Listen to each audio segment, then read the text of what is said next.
empezar a compartir las respectivas imágenes con respecto a este grupo de AINES denominadas pirazolonas. Entonces ahí tenemos las imágenes derivados pirazolónicos, como pueden observar ustedes en la diapositiva. Vamos a agrandar la imagen y ya tenemos ahí ya bastante grande para que se pueda ver también tanto en los celulares, tablets como computadores. Bueno, vamos a comenzar con este grupo donde vamos a encontrar un fármaco conocido por todos nosotros, que es el dioxadol o la novalgina, que en realidad se llama dipirona o metamizol, así se llama. Origen y química derivan del tirazol, compuesto heterocíclico con 2 átomos de nitrógeno y 3 de carbono. Como pueden ver, aquí tenemos el anillo tirazol y aquí tenemos la pirazolona, que es el fármaco en cuestión que vamos a describir el día de hoy.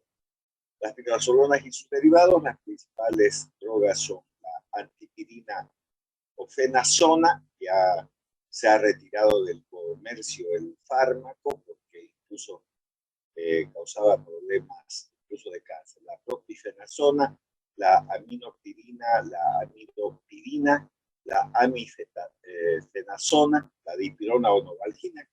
También se denomina dioxadol, la fenilbutazona y la oxifenbutazona, que era el famoso Tanderil antiinflamatorio que se usaba en las artritis reumatoideas y hoy en día no, por unas mentiras que existen a nivel del mundo y que la replican los libros, pero que en realidad no es una verdad, que vamos a ver un poco más adelante. Bien, la farmacodinamia, entonces, las pirazolonas son capaces de aliviar el dolor correspondiente a estructuras somáticas, por ejemplo, pueden resolver los problemas de cefaleas, neuralgias, dismenorreas, odontalgias, fracturas postoperatorios y postparto, procesos reumáticos como la artritis reumatoidea, la osteoartritis, la artrosis y la fibrositis también pueden ser resueltas por las pirazolonas. El modo de acción analgésica por acción periférica y acción central no producen trastornos mentales, hipnosis ni anestesia porque no tienen acción sobre la corteza cerebral, sino subcortical por depresión del tálamo óptico. Acción antiinflamatoria se observa sobre todo en la artritis reumatoidea, ataque agudo de gota, actúa sobre los tejidos inflamados, disminuyendo la permeabilidad capilar. La temperatura corporal en algunos casos de fiebre disminuye por termólisis, vasodilatación cutánea, sudoración y evaporación. Actúan sobre el centro termorregulador por competición con los quirógenos endógenos y provocan un descenso del nivel del termostato a un nivel inferior normal del que estaba durante la fiebre, produciendo termolisis y termogénesis también. Entonces, ya tenemos las más importantes características de las pirazolonas. El mecanismo común de las acciones antiinflamatorias, analgésicas y antipiréticas, el papel de las prostaglandinas. Entonces ustedes pueden ver que los lípidos de las membranas, a través de una enzima llamada fosfolipasa 2, vamos a poner el puntero de colores para poder verificar esto. Bueno, los fosfolípidos de la membrana generalmente son, todas las membranas celulares son lipoproteicas, de donde va a derivar el ácido araquidónico de esos fosfolípidos gracias a una enzima denominada fosfolipasa 2, cuya actividad puede ser inhibida por los corticoides. En el caso de los glucocorticoides, sobre todo, ¿no? Entonces es importante tener presente. Una vez que se ha formado el ácido araquidónico, gracias a la ciclooxigenasa 2 y la ciclooxigenasa 1, este ácido araquidónico se transforma en prostanoides. Dentro de esto está la prostaglandina G2 y la prostaglandina H2, pero además los tromboxanos que protegen la mucosa gástrica, mantienen un flujo renal importante y además tienen una buena acción antiplaquetaria, digamos, perdón, agregante plaquetaria, mejor no antiagregante, sino agregante plaquetaria gracias a la formación de los, digamos, tromboxanos. Pero este ácido araquidónico también tiene la vía de las lipoxigenasas, donde se forman los leucotrienos, sobre todo el B4, D4, C4, que participan en incluso procesos relacionados con el asma bronquial y la inflamación. Bueno, muy bien, vamos a continuar entonces. Seguimos con el mecanismo de acción, inhiben la biotransformación de los ácidos grasos insaturados, precursores de las prostaglandinas mediadores químicos. La inhibición se realiza sobre la enzima ciclooxigenasa o también denominada prostaglandinosintetasa, que transforma el ácido 5,8,11,14 eicosatetraenoico o también denominado araquidónico, todo eicosanoide, quiere decir que está compuesto por 20 carbonos, en endoperóxidos cíclicos como la prostaglandina G2 y la H2, que se denominan endoperóxidos, que dan lugar luego a las prostaglandinas. Por ejemplo, la prostaglandina E2, la G2, la prostaglandina alfa 2, etcétera, etcétera. Muy bien. Continuamos entonces, la prostaglandina F2, aquí está, alfa, y la prostaglandina D2, así como las prostaciclinas, que es la prostaglandina I2, la prostaciclina, y en la misma forma las prostaglandinas PG1 proveniente del ácido 8,11,14 eicosatetraenoico.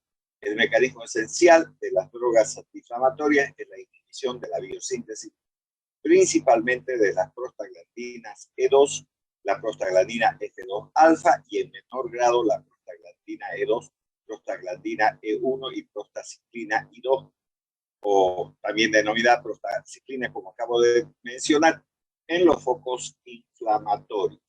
El mecanismo de acción analgésica correspondiente a su acción periférica se debe a la inhibición de la biosíntesis de las prostaglandinas PG, E1, PGE2 y PGF2 alfa, siempre por la inhibición de la ciclooxigenasa o prostaglandina sintetasa, cuya acción es la de aumentar la acción de la bradykinin en la producción del dolor inflamatorio, porque en realidad las prostaglandinas no generan dolor, sino por el contrario son amplificadores del dolor cuando generan la producción de bradicinina, la que va a actuar sobre los receptores del dolor, ¿no es cierto? En las terminaciones libres, también así se denominan terminaciones libres del dolor. Seguimos con el mecanismo de acción. El mecanismo de acción antipirética se debe a la inhibición de la biosíntesis de dichas prostaglandinas en el hipotálamo, que son agentes piretógenos potentes y de mecanismo, si se quiere, indirecto. Poseen una ligera acción sedante en dosis terapéuticas, muy diferente a los efectos mentales de euforia e hipnóticos y además hipnoanalgésicos. Seguimos sobre las acciones sobre el aparato, digamos, cardiovascular, no afectan la función cardíaca, pueden precipitar la insuficiencia cardíaca en los casos de carditis reumática aguda, reducen la frecuencia cardíaca cuando reducen la temperatura de los pacientes febriles. Recuerden que por cada grado de temperatura aumenta en 10 latidos la frecuencia cardíaca. Eso es importante también tener presente. Se comportan como irritantes gástricos y pueden provocar ardor epigástrico, náuseas y vómitos. Es posible la aparición de úlcera péptica, sobre todo cuando se administra la fenilbutazona. Seguimos con la actividad de estos fármacos sobre el metabolismo. El metabolismo basal aumentado durante la fiebre disminuye por acción de los antipiréticos analgésicos cuando desciende la temperatura. La fenilbutazona y derivados y la oxifenbutazona, denominada Tanderil, produce retención de sodio y cloro, además de agua, por lo tanto elevan la presión arterial por esa razón. En personas normales y en los reumáticos por disminución de la excreción renal por aumento de la reabsorción tubular del sodio y del cloro que se terminan arrastrando agua y de esa manera generando edema y elevación de la presión arterial. La aminopidina provoca agranulocitosis y se dice, esta es una de las mentiras, que la totalidad de las pirazolonas generan agranulocitosis. Eso va a decir todos los libros, pero en realidad, si uno se pone a investigar otros, digamos, trabajos realizados, fue una mentira que nació en Rusia, no hicieron ningunos estudios, sin embargo, echaron la culpa a estos medicamentos que provocan agranulocitosis, y entonces, desde el punto de la literatura de los libros, todos coinciden que provocan agranulocitosis, aunque en realidad es muy baja la propensión de producción de este problema. Entonces, dentro de los AINES serían los que más provocan agranulocitosis, según la literatura, vuelvo a repetir, pero no la realidad. Debido a una destrucción de los leucocitos previa aglutinación, la fenilbutazona, la oxibenzona y la dipirona, que es la novalgina, también producen agranulocitosis con frecuencia menor a la aminopidina. La fenilbutazona es capaz de producir anemia aplásica en forma semejante al clorafenicol con menor frecuencia. Continuamos entonces la farmacocinética de estos medicamentos. Las pirazolonas y sus derivados se absorben muy bien cuando se administran por vía oral o por vía rectal. Una ventaja para quienes sufren de trastornos gástricos y una vía parenteral para preparados hidrosolubles. Solo voy a hacer una recomendación en esta parte de las diapositivas. La dipirona se puede aplicar por vía intravenosa. Estoy refiriéndome al metabizol, dipirona o novalgina, que viene con el nombre de dipirona. Dioxadol. Bueno, cuando estén en los hospitales, eviten de poner dioxadol por vía intravenosa. Si algún jefe le dice, póngale usted, no, que le ponga la enfermera o póngale usted, eso digan, porque mucha gente puede morir cuando le ponen por vía intravenosa, porque provoca tremenda vasodilatación y entonces caída de la presión arterial, y cuando hay problemas de orden cardíaco, como por ejemplo las insuficiencias cardíacas, pueden generar incluso la muerte. Entonces no apliquen ese medicamento por vía intravenosa. Se lo recomiendo, pero si quieren hacerlo, también podrían hacerlo con las precauciones de administrar de manera demasiado lenta. La administración por vía oral tiene una buena absorción y rápida, y además completa. Las concentraciones plasmáticas las obtenemos a las 2 horas por vía oral y 8 horas por vía intramuscular, disminuyendo el 20% por día por su unión con las proteínas, que es del 98%. Generalmente se adhieren a la albúmina, cuyo volumen de distribución es de 0,081 litros por kilogramo, y una vida media plasmática que oscila entre 55 a 65 horas. La fenilbutazona se distribuye en varios tejidos y fluidos corporales. Seguimos con la farmacocinética, inhibe el metabolismo de diversos fármacos, pero también puede actuar como inductor de las enzimas hepáticas. Se biotransforma en el hígado por hidroxilación y conjugación con el ácido glucurónico, denominada glucuronoconjugación, de los anillos fenilo y de la cadena butilo lateral. Los conjugados se excretan por la orina. La oxifenbutazona, metabolito de la fenilbutazona, también pero existe también como medicamento. Tiene actividad antirreumática, retenedora de sodio, y esta se excreta como ortoglucurónido. El medicamento forma el metabolito activo oxifenbutazona. Los metabolitos principales en la orina son los conjugados glucurónicos de fenilbutazona y gamma hidroxifenilbutazona. La vida media de eliminación plasmática de la fenilbutazona es de unas 75 horas y presenta amplias variaciones también de tipo individual. En pacientes con cirrosis hepática puede prolongarse la vida media plasmática de la fenilbutazona. La fenilbutazona se excreta casi totalmente en forma de metabolito, unas 3/4 partes por la orina, de esta fracción de un 40% aproximadamente como conjugados glucurónicos de fenilbutazona, y del 10 al 15% como conjugados glucurónicos de gamma glucurónico de gamma hidroxifenilbutazona, y una 1/4 parte a través de las heces fecales. La antipirina y la aminopirina alcanzan sus concentraciones máximas a las 2 horas y luego caen en un 6% para la antipirina y un 20% para la aminopirina. Se unen a las proteínas en un 15% y su volumen de distribución es de 0,6 litros por kilogramo, similar al del agua corporal. Ambos utilizados como analgésicos y también como antiinflamatorios. Seguimos con la farmacocinética. Se biotransforma la antipirina y la aminopirina y la dipirona se desmetilan en el hígado en 4-aminoantipirina por oxidación y su vida media es de alrededor de 10 horas, de 3 horas para el metabolito y de 7 horas para el medicamento en cuestión. La dipirona también se denomina metamizol, novalgina o metamizol sódico o dipirona sódica. El tiempo al que alcanza la concentración máxima luego de su administración oral es de 1 a 2 horas. La administración con alimentos no interfiere con el efecto clínico.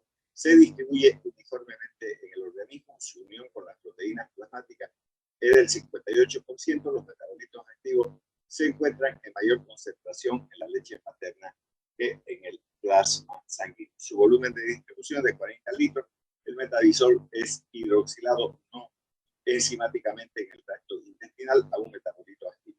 Se biotransforma en el hígado, produciendo 2 metabolitos activos y 2 inactivos que se detectan en el plasma aún después de las 48 horas de la administración oral de 1 gramo de metamizol, o también, si quieren llamar dioxadol o novalgina.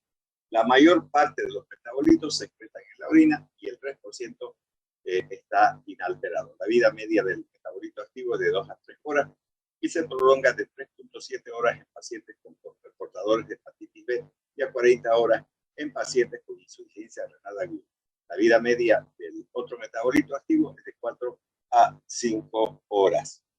La oxifenbutasona, un metabolito de la fenilbutasona, es un análogo para hidroxil de la fenil y uno de los metabolitos activos de la droga madre. Produce mayor irritación gástrica, se comercializa en comprimidos de 100 miligramos, en 3 a 4 porciones divididas con las comidas se recomienda. La propifenazona por vía oral alcanza sus concentraciones máximas entre media hora y 1 hora. Sus metabolitos son diferentes a los de la dipirona. Ninguno de las dos, a diferencia de la aminopirina, pueden formar en el tubo digestivo el cancerígeno llamado dimetilnitrosamina. Esto también es importante tener presente porque por esa razón la aminopirina fue retirada también del comercio, porque puede llegar a formar un elemento que genera cánceres, que es la dimetilnitrosamina, como pueden observar ahí en la diapositiva. Entonces, ese es otro elemento importante por la que muchos países han evitado de expedir la novalgina o la dipirona, porque puede, como son derivados de ellas, pueden, dicen ellos, generar, digamos, cánceres, cosa que no es verdad tampoco, sino la gente en Bolivia tuviese demasiados cánceres con respecto a eso también. Bueno, efectos adversos. Entonces, el fármaco, la antipirina, la toxicidad genera hipersensibilidad alérgica, erupciones cutáneas, excitación, delirio en dosis elevada. El tratamiento, hay que suspender la droga. La aminopirina puede generar agranulocitosis, disminución de los leucocitos y de los polimorfos nucleares en sangre, disminución en la resistencia a infecciones, acción carcinogénica, ¿no? Por lo tanto, está, digamos, la venta prohibida, ¿no? Y para el tratamiento, para evitar todas esas cosas, obviamente la supresión de la droga. La dipirona, que es la novalgina, poco tóxica, genera granulocitosis raramente, ¿no? Puede generar, digamos, si ocurriese eso, entonces el tratamiento significa que hay que suprimir la administración de la droga. La fenilbutasona y su metabolito oxifenbutasona, que también existe como tal en el comercio, puede generar náuseas, vómitos, diarrea, estomatitis, úlcera péptica, edema o retención de sodio y agua, erupciones cutáneas, hepatitis, ictericia, vértigo, alteraciones visuales, excitación, depresión nerviosa, anemia, leucopenia, trombocitopenia y agranulocitosis. Supresión de la droga para el tratamiento. Edema, si existe edema, hay que administrar diurético. Y la agranulocitosis, evitar los antibióticos, pero también, digamos, suspender el medicamento. Las contraindicaciones pueden generar todos ellos: gastritis, úlceras pépticas, daño hepático o renal, edemas, insuficiencia cardíaca y afecciones hemáticas.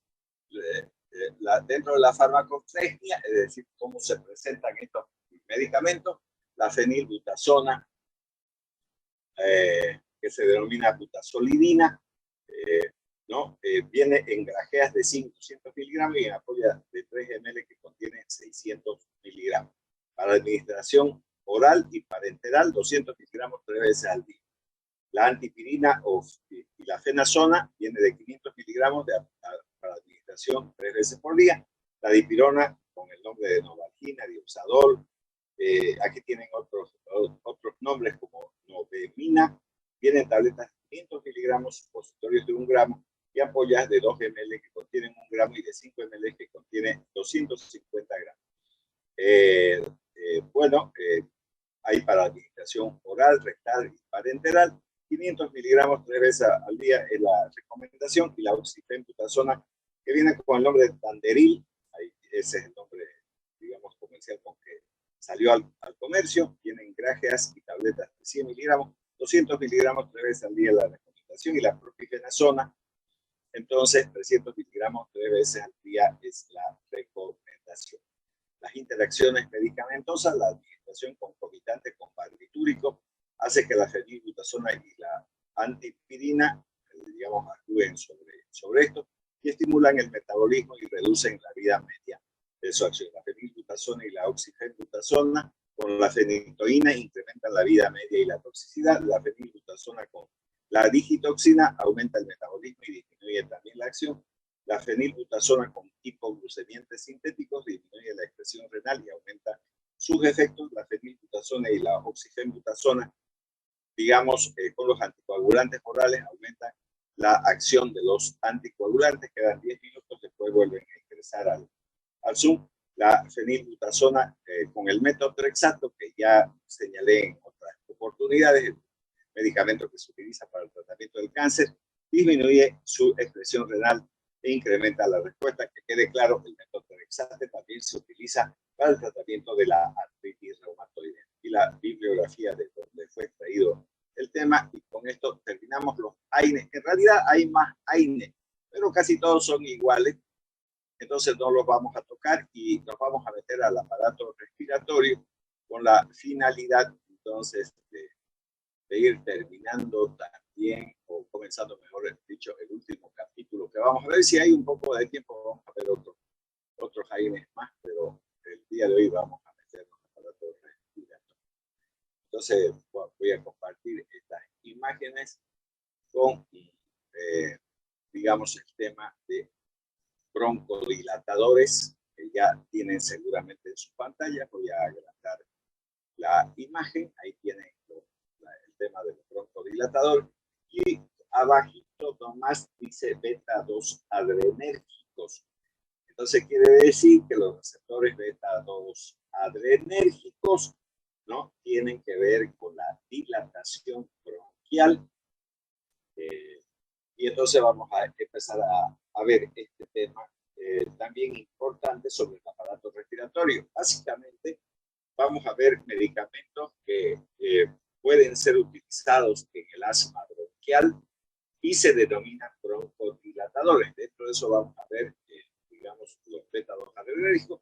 También a continuación vamos a ver las metilxantinas y vamos a ver algunos medicamentos que tienen que ver con los receptores muscarínicos que se pueden encontrar, digamos, a nivel del pulmón y que pueden también generar una broncodilatación, sobre todo en la enfermedad pulmonar obstructiva crónica, denominada EPOC, y que donde se encuentra, digamos, la bronquitis crónica, el enfisema y obviamente también el asma bronquial.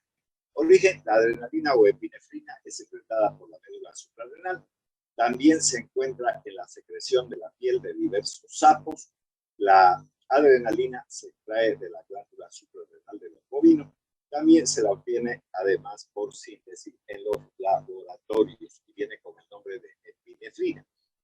La adrenalina se puede considerar como un alcaloide y forma sales hidrosolubles con ácidos como el clorhidrato o bitartrato de adrenalina o epinefrina. Muy bien, ahí tienes el anillo catecol que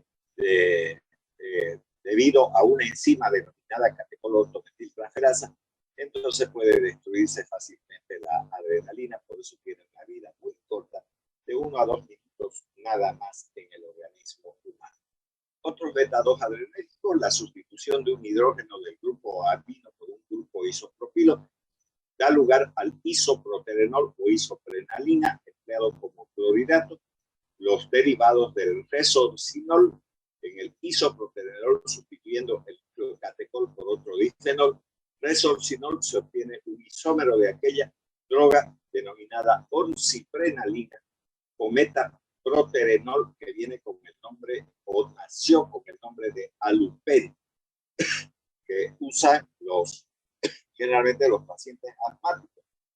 Pero ya, como ustedes pueden ver, ya no hay un anillo catecol, por lo tanto, la catecol ortometiltransferasa no puede destruirla y tiene una mayor durabilidad de su acción, digamos, en el organismo humano.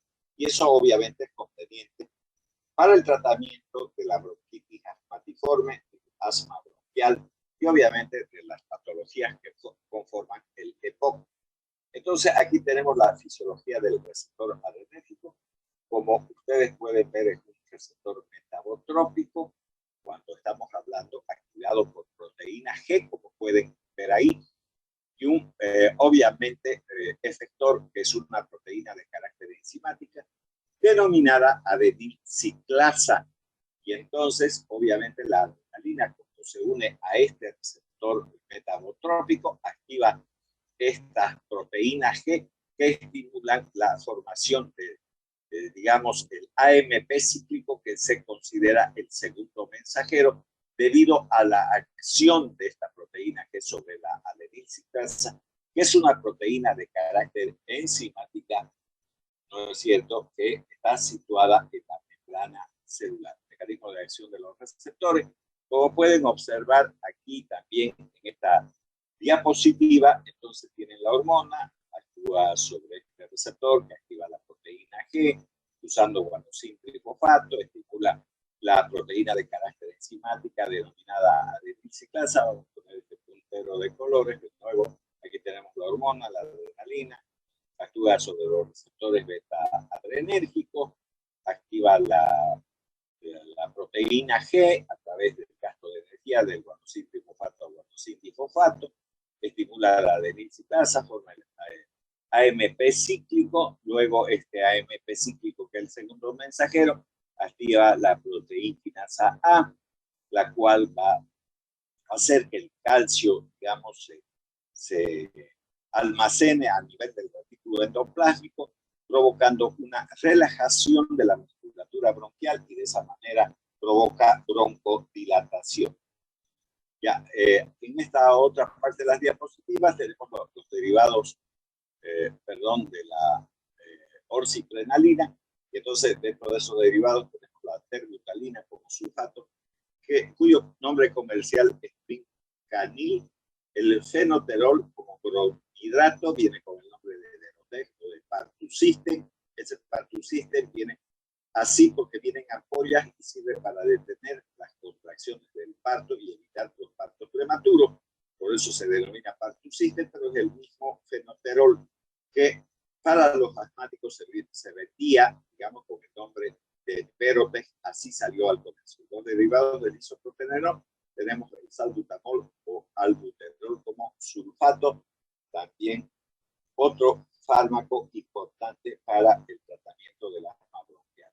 Bien, continuamos entonces con acción sobre el aparato cardiovascular de la adrenalina. Primero, la inyección de 0,1 a 0,4 miligramos por kilogramo por minuto de adrenalina intravenosa produce en el corazón un estímulo de la frecuencia cardíaca. Es una acción cronotrópica positiva, o sea, llega a generar, si ustedes quieren, taquicardia, o sea, puede llegar a generar más de 100 latidos por minuto. Incremento de la excitabilidad es una propiedad vasotrópica positiva con producción de las extrasístoles. Un aumento de la conductividad es una propiedad tromotrópica positiva y un aumento de la fuerza de contracción que es una acción inotrópica positiva. Todas esas cosas producen la adrenalina. La adrenalina y el isoproterenol no modifican los potenciales de las fibras contráctiles, sino de las fibras del marcapaso normal, es decir, actúan a nivel del nódulo sinoauricular. La vasoconstricción esplástica y cutánea son las responsables de la hipertensión arterial, que es una acción alfa adrenérgica. Recordemos que existen dos tipos de receptores alfa, los 1 y los 2, que incluso fue motivo de una pregunta del examen, donde hay gente que pone sobre receptores alfa. ¿Qué alfa? Si no me ponen de qué alfa, si hay 1 y 2, no tienen la misma acción el 1 que el 2. Bien. Y de los beta, hay beta 1, beta 2, beta 3, que no tienen nada que ver con la presión arterial. Que quede claro eso. Es decir, no con la elevación de la presión arterial, sino con la relajación más bien de la presión a nivel de venas sobre todo, pero no de arterial. Y peor a nivel central todavía. Otros territorios con la misma acción son el pulmonar, cerebral y efectos beta 2 adrenérgicos pueden generar vasodilatación, nunca vasoconstricción, sobre todo a nivel coronario y de la musculatura esquelética. Y tiene una razón de ser, porque si no, no podría correr o escapar una persona cuando se encuentra en estrés. Por ejemplo, si apareciera un tigre, entonces la gente va a tratar de correr, y ese es un efecto beta 2 adrenérgico, porque es importante que haya una vasodilatación coronaria para que fluya mejor la sangre en los procesos de taquicardia, la verdad que es una acción beta 1 adrenérgica, y de la musculatura esquelética, la vasodilatación para que haya mayor flujo sanguíneo y pueda llegar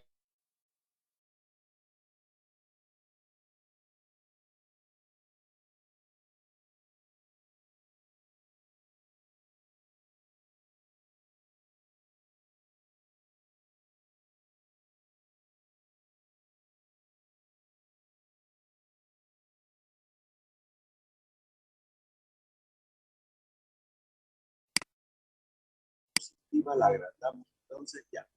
Ya otros territorios, digamos, con la misma acción sobre el pulmonar, o sea, la parte, digamos, vascular, pulmonar, cerebral y renal. Los efectos beta 2 adrenérgicos generan vasodilatación coronaria y también en la musculatura esquelética. Muy bien, el isoproterenol produce especialmente efectos beta y muy pocos o ningún efecto alfa, ¿no? El isoproterenol produce descenso de la presión arterial por vasodilatación, efecto beta 2 adrenérgico en todos los territorios vasculares, y estimula las 4 propiedades del corazón. Ya hemos hablado respecto a este hecho también, diciendo que tiene una acción cronotrópica, dromotrópica, vasotrópica, y también ionotrópica positiva, digamos, la actividad que se lleva a cabo en el corazón. Y eso es una acción beta 1 adrenérgica. El salbutamol produce vasodilatación periférica, efecto beta 2, con poca o ninguna actividad estimulante cardíaca, efecto beta 1 adrenérgico. La orciprenalina posee acción similar al isoproterenol, efecto beta 1 y beta 2 adrenérgicos, pero de menor potencia, sobre todo en su acción beta 1. La terbutalina y el fenoterol poseen una acción similar al salbutamol, que tienen entonces un efecto beta 2 adrenérgico, como ustedes pueden observar ahí en la diapositiva. Bueno, ahora vamos a ver otra parte de nuestro organismo. Entonces vamos a ver sobre qué es lo que hacen estos medicamentos sobre el sistema respiratorio, que al final de cuentas, ¿no es cierto?, es el centro del tema del día de hoy. O sea, estamos viendo fármacos beta 2 adrenérgicos por su acción sobre el aparato respiratorio para uso en los asmáticos. La adrenalina produce broncodilatación, que es un efecto beta 2 adrenérgico, con disminución de la congestión bronquial por su acción vasoconstrictora, que es un efecto alfa, pero esa es la adrenalina. La adrenalina normalmente no se indica en los asmáticos porque esa acción alfa nos volvería hipertenso y entonces vamos a tener un enfermo no solamente asmático, sino también hipertenso.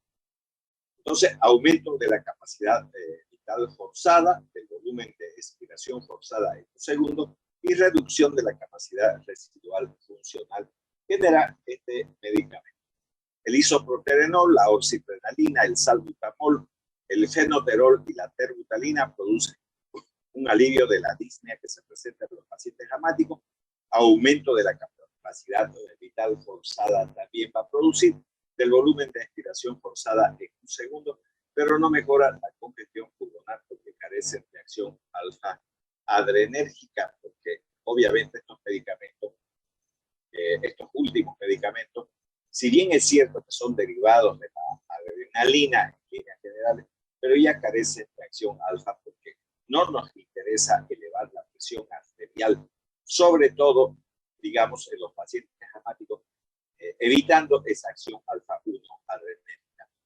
Ya efectos sobre el útero, la adrenalina, el isoproterenol, la oxiprenalina, el fenoterol y el salbutamol producen una relajación de la musculatura uterina con disminución del tono y las contracciones uterinas durante el parto, acción tocolítica, o sea, relajante del músculo uterino. Recuerden que los ginecólogos también se los denomina tocólogos, ¿no? Útil en el sufrimiento fetal y en la amenaza del parto prematuro. Por eso que se usa el fenoterol, que viene con el nombre de Partusiste, como ustedes pudieron ver ya en una clasificación anterior. Efectos también vamos a tener sobre el sistema genitudinario. La adrenalina produce vasoconstricción en las arterias aferentes y eferentes renales. Efecto alfa, pero el volumen del filtrado glomerular no se modifica.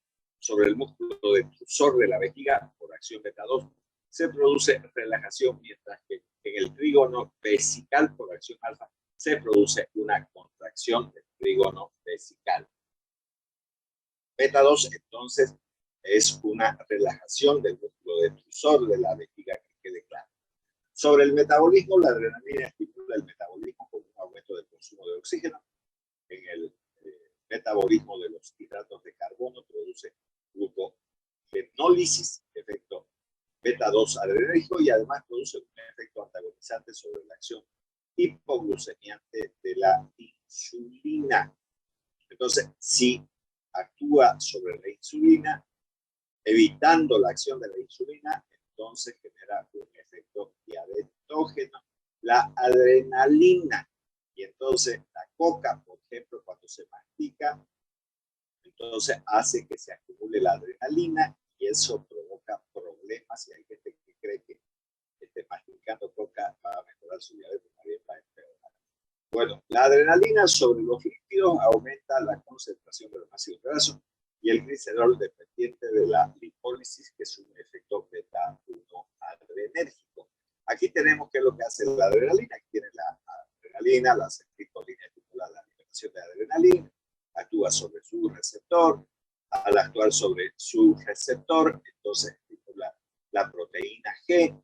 Esta proteína G actúa sobre una proteína de carácter enzimática, que es la adenilciclasa, y esta adenilciclasa, por el gasto de adenosín trifosfato, se transforma en adenosín monofosfato cíclico, que es el segundo mensajero.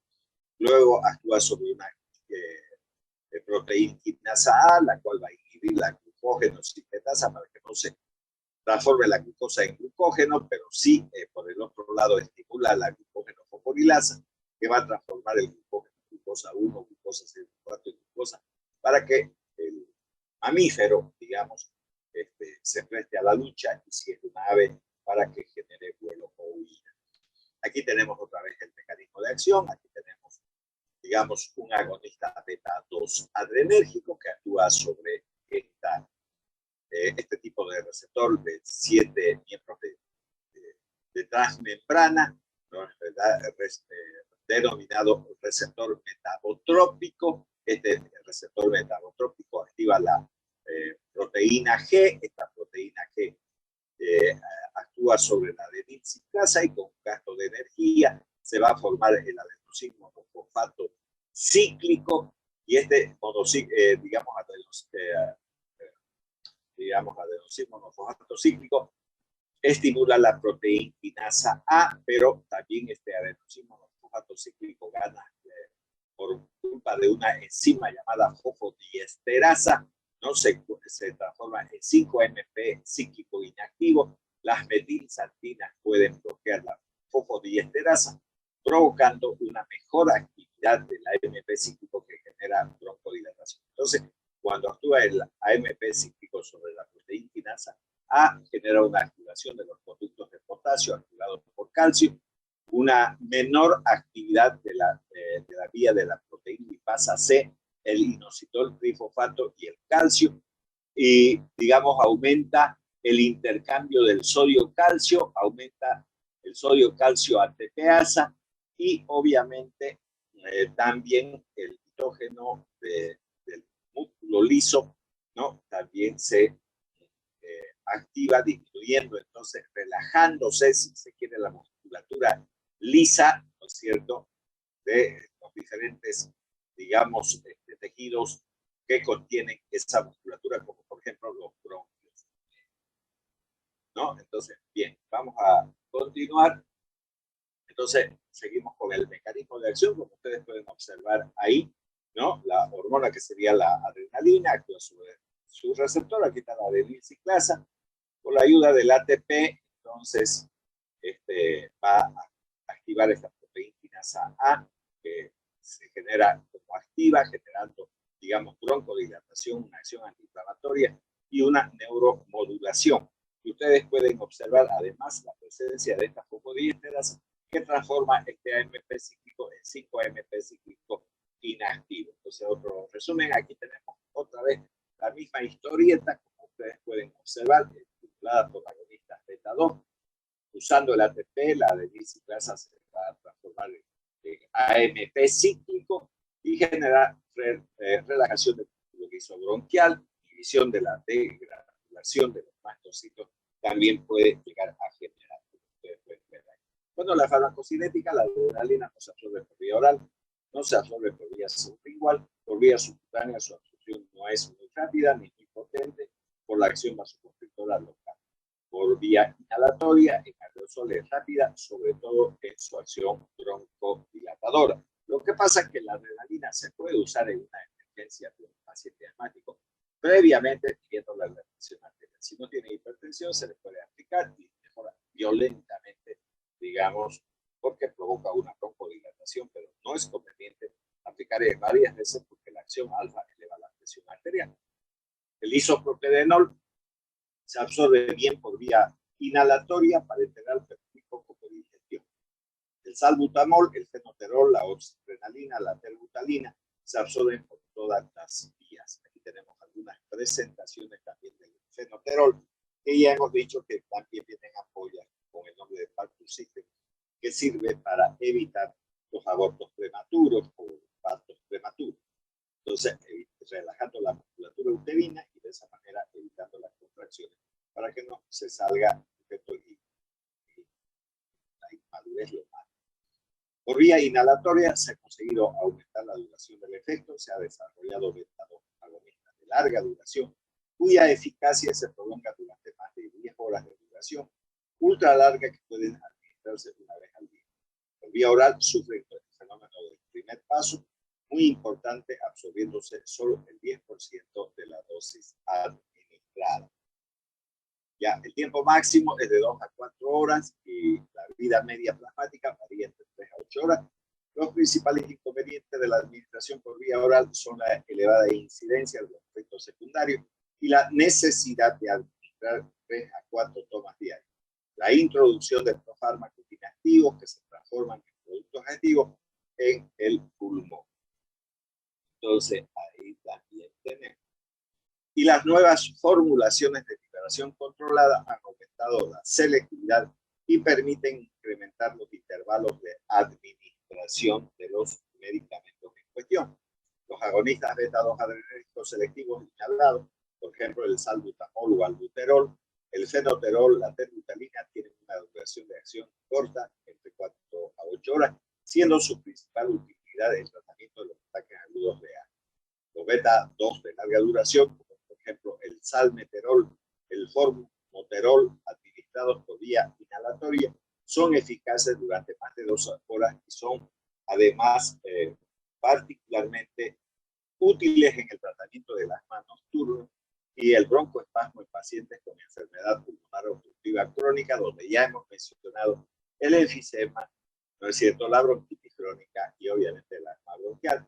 Recientemente se han desarrollado agonistas beta 2 adrenérgicos altamente selectivos y de duración ultra larga, como el indacaterol, el carmoterol, el bilbeterol, bilanterol, holodaterol, cuyo efecto dura más de 24 horas y pueden ser administrados una sola vez al día, pero están contraindicados en el asma agudo, porque como tienen una larga duración, comienzan muy tarde y por lo tanto no son los medicamentos, digamos, adecuados para poder administrar, digamos, estos ataques agudos de asma. Los agonistas de acción ultralarga están totalmente, fíjense, contraindicados en pacientes asmáticos y deben siempre administrarse en asociación con corticoides inhalados. Se encuentra en fase de estudio la posible ventaja de utilizar dosis fijas de ambos tipos de fármacos una vez al día en preparados que combinan la beclometasona, que es un corticoide, con el formoterol, la fluticasona, también un corticoide, con el bilanterol, la bunesonida, que también es un glucocorticoide, con el carmoterol, o la mometasona con el indacaterol. Entonces, esas son las asociaciones mezclas que vienen entre antiinflamatorios, ¿no es cierto?, como son los corticoides asociados a los broncodilatadores beta 2 adrenérgicos. Por vía oral, el salbutamol de liberación controlada permite la administración cada 12 horas. El bambuterol es un profármaco de la terbutalina con una gran estabilidad metabólica, por lo que se puede administrar una sola vez por vía oral. Sin embargo, la incidencia de los efectos secundarios es muy superior a la de los beta 2 adrenérgicos inhalados.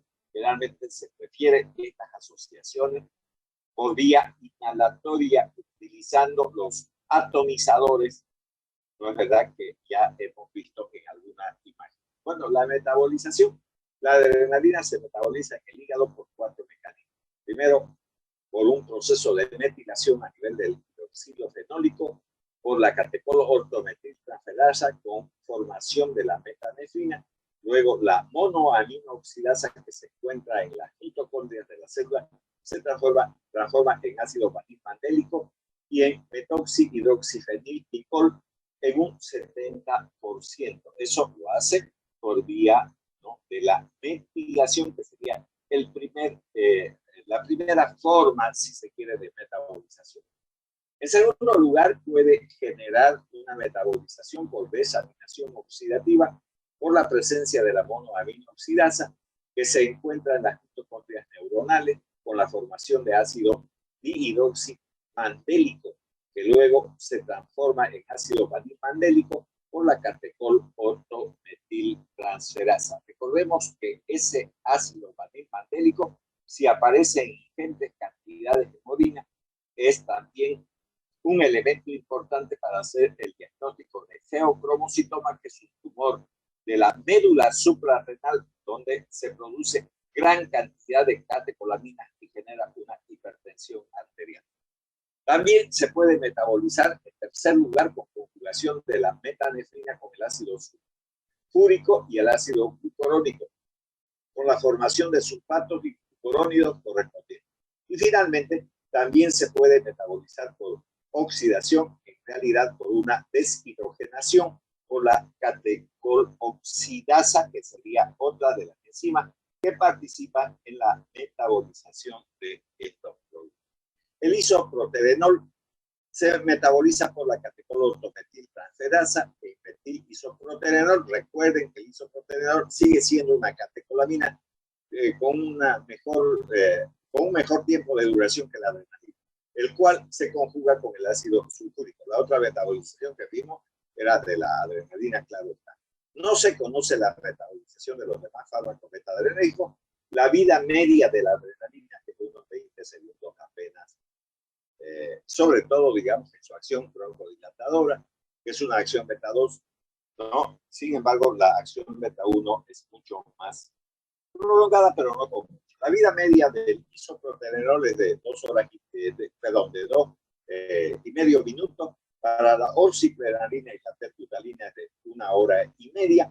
Para el salbutamol 2 horas y para el fenoterol de 6 horas y media. Obviamente que los últimos fármacos que vimos de larga duración pueden durar alrededor de 24 horas. Dentro de las reacciones adversas, por vía oral produce con frecuencia temblor fino en las extremidades, efecto beta-2 adrenérgico. También pueden generar taquicardia, palpitaciones por acción directa sobre los receptores beta 1 y por vasodilatación, además, van a generar intranquilidad y nerviosismo, que más que una acción de tipo central, es una acción de tipo periférica. Porque recuerden, ni siquiera la adrenalina pasa la barrera hematoencefálica. Estas reacciones son menores, prácticamente indetectables, si se administran adecuadamente por vía inhalatoria, ¿no? A las dosis prescritas. Ahí tenemos también un nebulizador que cuesta alrededor de, digamos, los más caros alrededor de unos, digamos, sí, unos $100 aproximadamente. Eso puede costar un poco menos, dependiendo de la marca. Por vía subcutánea son más frecuentes los efectos cardiovasculares. Las arritmias se observan más a menudo por vía intravenosa cuando hay alteraciones cardíacas previas o